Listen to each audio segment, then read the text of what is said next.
Morning, everybody. This is Was Blind. I'm sitting out in my garage. I got a lot of getting rid of stuff to do. I'm a minimalist, but when everybody moved in with me, they had all kinds of stuff that came with them. I had my toolboxes and not much of anything else in here except for my tools and my yard, gear and my freezer. But anyway, I just wanted to talk to you guys about something. In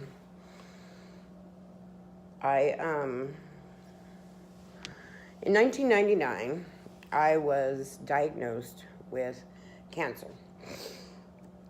And it's called thyroid cancer.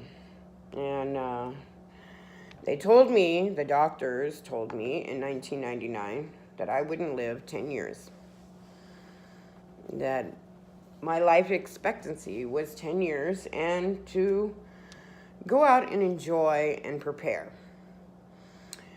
Prepare your life to end in 10 years. Now, I'm sorry, people, and any of you doctors out there that say these things to people, this is 2019, honey, and y'all a bunch of damn liars. I let y'all do the first surgery, which is remove the thyroid. Then I let you do the second surgery, which is here and across my shoulder. And then after that, they did physical therapy. And I don't know if you can see that scar right there. The physical therapist left the heating thing on my shoulder too long.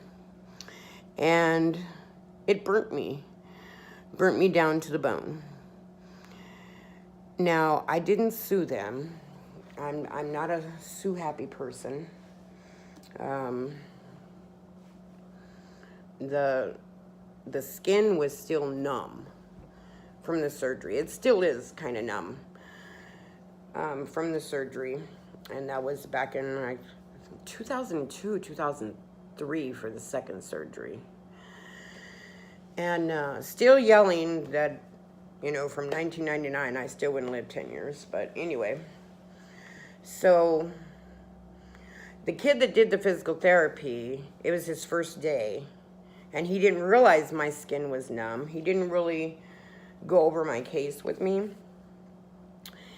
And when I started to smell the smell of skin burning, which it burnt just like this part right here.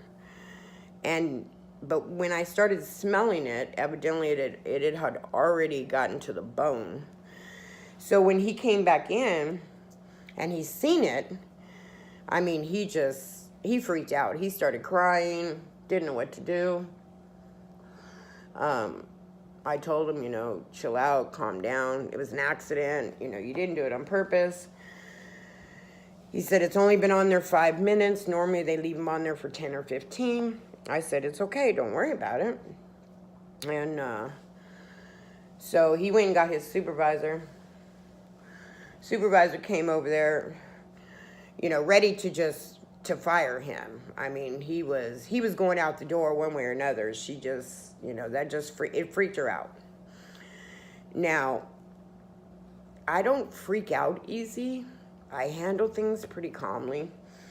And so I told her, she asked me to sign a release form that I wasn't going to sue him. And I told her the only way I would sign a release form is if this kid kept his job and he was in charge of my physical therapy. And that he was to keep his job.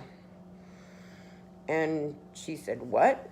And I said, yeah, the only way I'm going to sign that release is if he stays, does my physical therapy, and you don't fire him over this.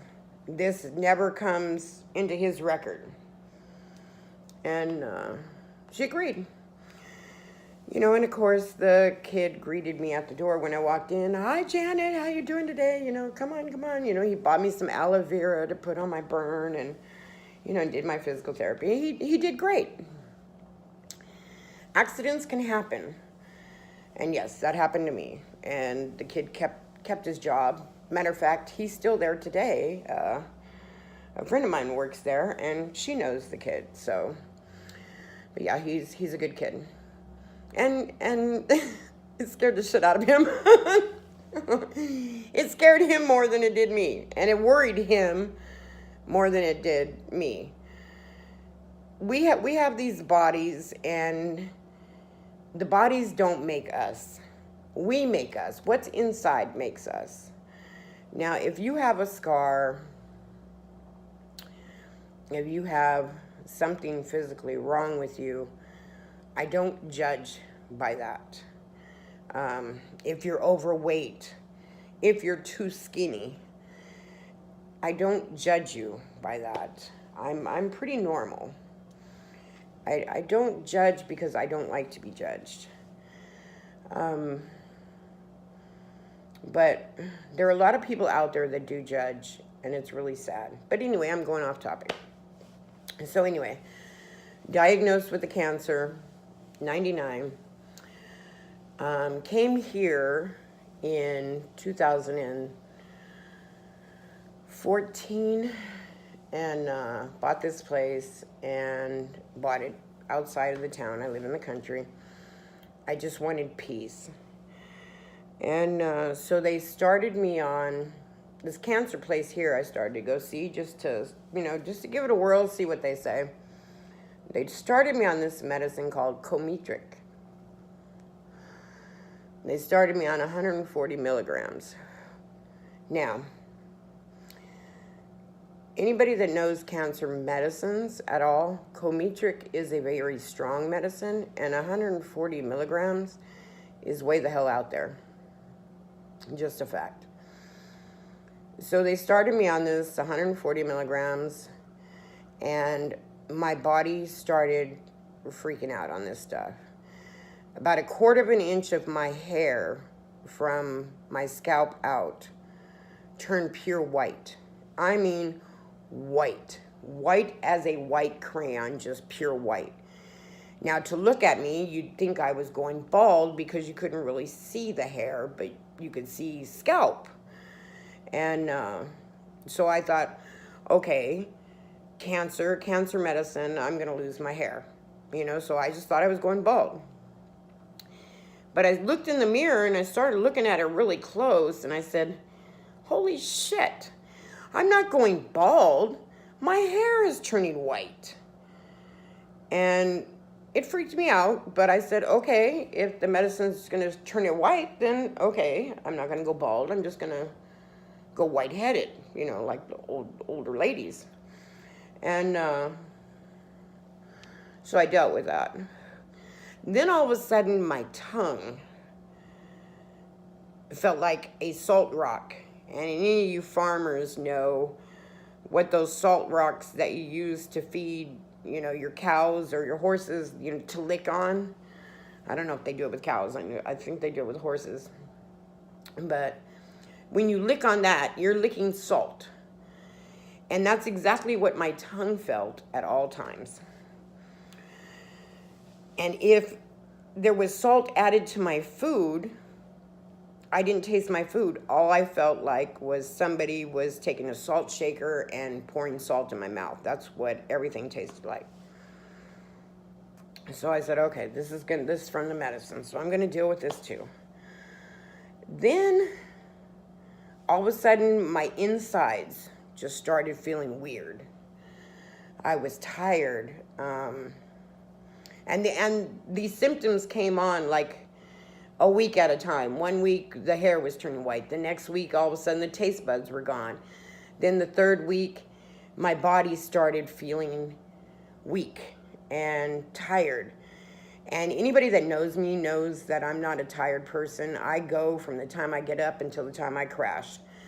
And that's normally 5:30, 6:30 in the morning till probably 10, 11 o'clock at night. So that's just me. And so I was feeling really weak, and after that 3rd week was complete and I was going into the 4th week, I actually felt like I was dying. The inside of my body felt like it was dying. And I thought that was it. And so I called the doctor and told him what was going on.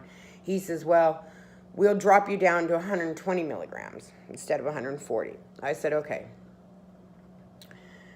So I started thinking, you know, these doctors aren't really 100% sure on this medicine, so, you know, maybe I should call the manufacturer.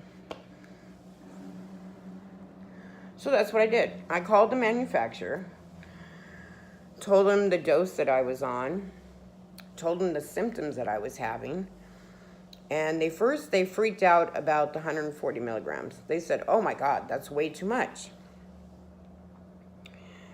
And I said, really? He said, yeah, way too much. I said, okay. So he started talking to me about the symptoms. He said nobody had had those symptoms before with the medicine, but he said, stop the medicine till all the symptoms go away. He said, then go back on it at 20 milligrams a day. Now I'm thinking, the manufacturer is telling me 20 milligrams, and my doctor started me out at 140 milligrams.